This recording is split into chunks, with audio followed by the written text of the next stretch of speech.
আপনি আপন দাদা দাদি নানা নানি নাতি নাতনিকেও যাকাত দেওয়া যাবে? দিলে দেন, দেওয়া ঠিক না, ঠিক না।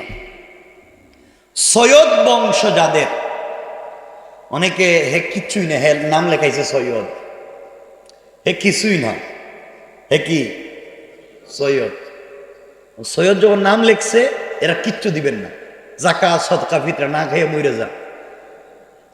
কারণ সৈয়দ বংশ নামদারি, কারণ সৈয়দ রসুলের পাকের বংশ, এখানে যাকাত দেওয়া যাবে।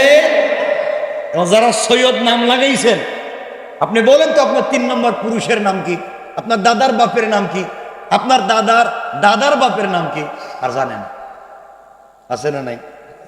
আপনি সৈয়দ, সৈয়দ বংশে যাদের, এদেরকেও যাকাত দেওয়া যাবে? যাবেন। এখন গরিব থাকলে, সৈয়দ বংশের একজন গরিব এখন নাগে মেরে যাবে, হ্যাঁ ঠিক আছে, এরপরও যাকাত নিতে পারবে না।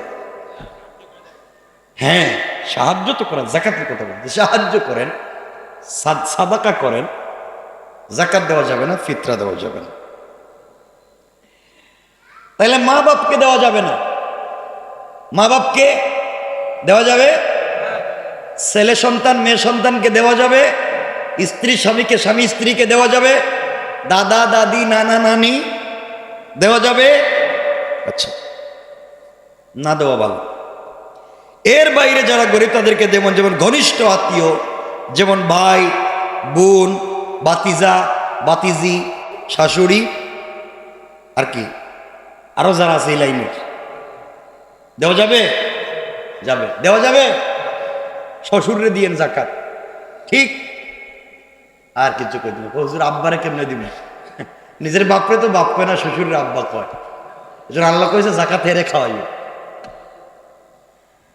এদেরকে যাকাত দেওয়া যাবে যদি তারা যাকাতের হক হয়। গরিবকে, কথা হলো যারা যাকাত দিবেন গরিবকে, গরিব হলো ব্যবহারের সামগ্রী বাদে নেশাব পরিমাণ টাকা জমে না যেই ব্যক্তির শরীয়তের পরিভাষা, সেই গরিব।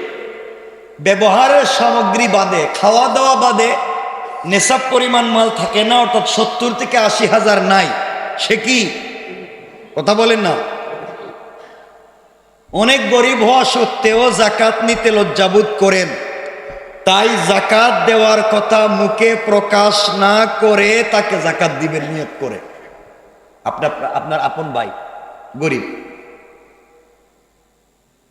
আপনি যাকাতের কথা না বলে দিয়ে দেন, নিয়ত করেন যাকাত, যাকাত আদায় হয়ে যাবে, তার সহযোগিতা হয়ে যাবে। আপনার বোন গরিব, যাকাতের কথা না বলে তাকে দিয়ে দেন, যাকাত আদায় হবে, নিজের আত্মীয়ের সহযোগিতা হবে, ইনশাআল্লাহ।